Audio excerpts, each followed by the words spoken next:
I had a feeling about it. Well, you have to be careful how you word that. Yeah. But I know what you mean, yeah. But, so you did set up Childline, I believe. So it'd be hard to believe if she knew at any level. Maybe she had a feeling, but... Yeah, I think that's the way she said it. Jack, any thoughts on But the thing is, it's like there was that investigation into him by I think it was Jersey Police back in 2007, and they didn't find any evidence. So it's not like a lot of people seem to think that this is like the first time that there's ever been an investigation into him. It's not. I just think that if they're going to make a documentary about it and they've got so many people coming forward, there must be a lot of strength to the allegations. And I mean, as to whether the BBC, there's a lot of allegations floating around that the BBC have covered it up, or I'm not sure. But I guess it'll make interesting viewing for anyone who's watching tonight. Well, it's tonight at 11 p.m. I believe. Yeah, you're right. ITV1. So, be fascinating show, I believe. Yeah, we'll see what comes of that, actually. Learn about the rumours that they might take away his knighthood, I believe. Well, I think if Fred the Shred loses his knighthood for what he did, if Jimmy Savile, if it is proven that he had, then he certainly shouldn't have a knighthood. The trouble is, it's a bit late now, isn't it? Yeah, I think. Yeah, So, but you've also but in all fairness, you might say it's a bit late. It must be like very harrowing experience if you've been like abused to come forward and say this has happened, especially if it's like if you're accusing someone like Jimmy Savile. I mean, imagine if these people had come forward in like the 70s or the 80s when he was at his height. Would they have been taken seriously? Well, there was one girl who apparently, according to the papers, they told their mom that this had happened, and their mom didn't believe him. So if your mom doesn't believe you, then how are you going to convince anyone else that what you're saying is the truth? Well, and also another thing about the media maybe holding this information back was the allegation is that Jimmy Savile, certain members of the media did know about this, and Jimmy Savile basically said, well, I do charity work for these charities, and if you reveal these charities would lose the financial input I put in. So it'll be interesting to see what else develops from this. Well, we've got a few minutes left, and this isn't something that we, of course, haven't talked about. But I'd just like to get your thoughts, and I'll chip in as well on the Hillsborough report being released. And first of all, I will say that Kelvin MacKenzie, in my opinion, it's too late for him to apologise. Yeah, well, he apologised once and took it back. So I mean, that was like rubbing salt into the wounds. But no, I feel happy that the families who, for some reason, and the victims, for some reason, by the police and by the son, were put on trial, and they were the victims in all this. And now they've finally been cleared after 23 years, which has taken far too long. Yeah. I mean, it's actually scary how much the police covered up and how quickly they started to cover up. They should have just admitted their mistakes. Well, it was about the cover-up started around 30 minutes after the incident. Well, there's proof with some of the questions that had been asked. 30 minutes into it, Jack. I mean, some of the things that like the police asked them when they were at the hospital. I mean, they were doing stuff like they were taking criminal records, about the people who'd been injured. I mean, my dad used to was a police doctor for about 6 years, and he said even when the police were like at their worst moments of behaviour, and in the 80s the police were notoriously bad for their treatment of football fans, not just Hillsborough. What a lot of people say is that is in a way how there was so much hostility towards like fans then from the police that something like Hillsborough could have happened on so many different days. But I think that if there aren't like criminal sentences from these, then there's something seriously wrong with our justice system, really. But I'm not actually sure there will be.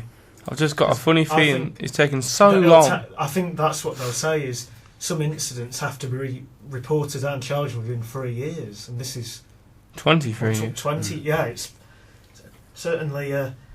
Well, the '96 victims, though, it was a lovely tribute by some of the Liverpool youth players. I've got to, when they held the candles. I thought that was a great sign of respect, and I'll just point this out as well: the amount of Everton fans, the amount of Manchester United fans, the amount of, well, literally every club. There was a lovely tribute by Celtic fans before the Benfica game to the Liverpool '96. And I believe it was. So I think Liverpool played away. Sunderland, that was it. Sunderland also did a nice tribute. Sunderland did a great tribute, but I've got to say that I think it was great. The Everton fans during the Leeds United game just burst out into singing "Justice for the '96," which I thought was a great.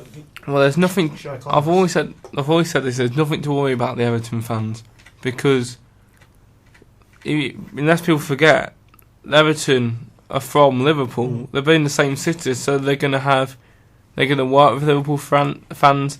Friends are going to be Liverpool fans. Family are going to be Liverpool fans.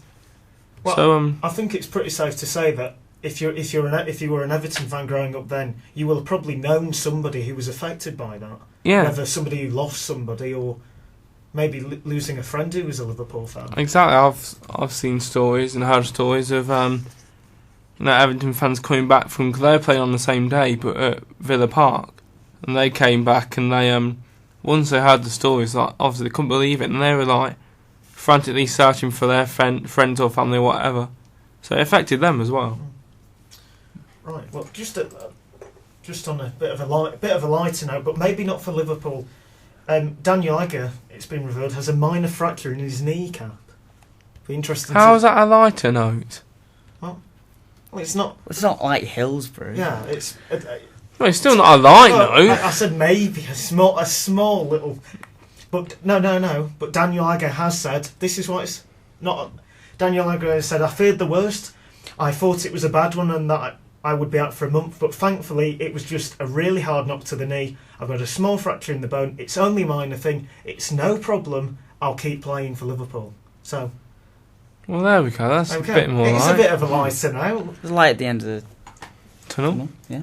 Right, well, lads, what are your highlight for the next week? And I'll go first before Jack steals mine. Manchester United face Newcastle United at St James's Park. Well, oh wait a minute, no, at the Sports Direct Arena. And I've got to say, I'm really looking forward to this game because I think Newcastle have been a bit off form. I think Manchester United have been a bit off form. I think when I think back to Newcastle Man U at St James's Park, I think of the goal fests, and I think this genuinely could be a 5-3, a big score.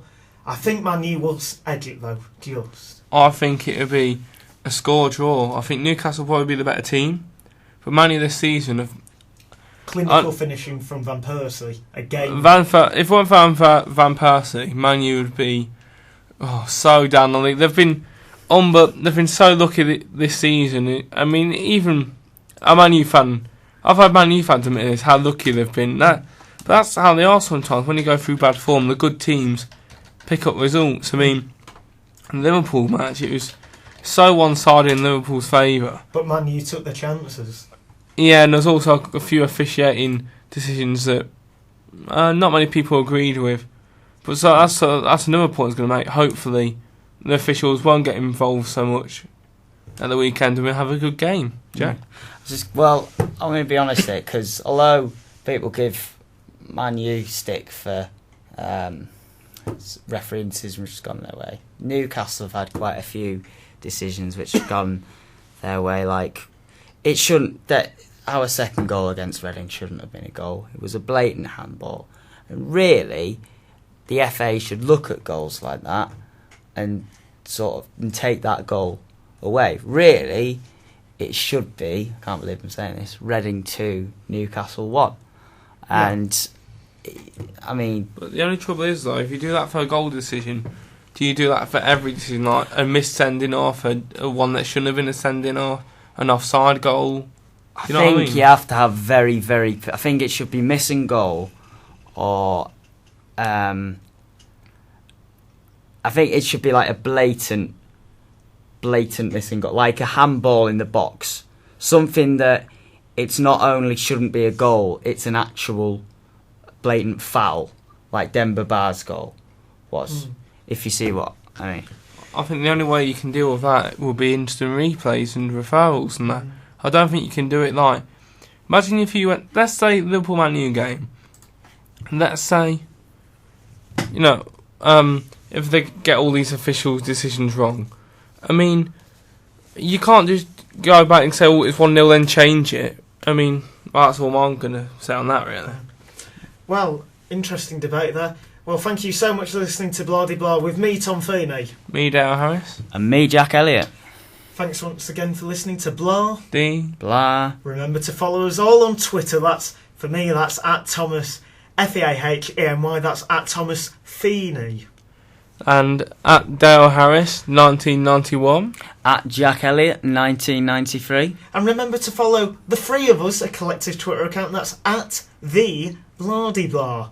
It's a cracking Twitter site, so give it a follow.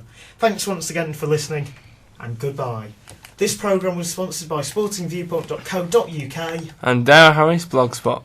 Thank you, and goodbye.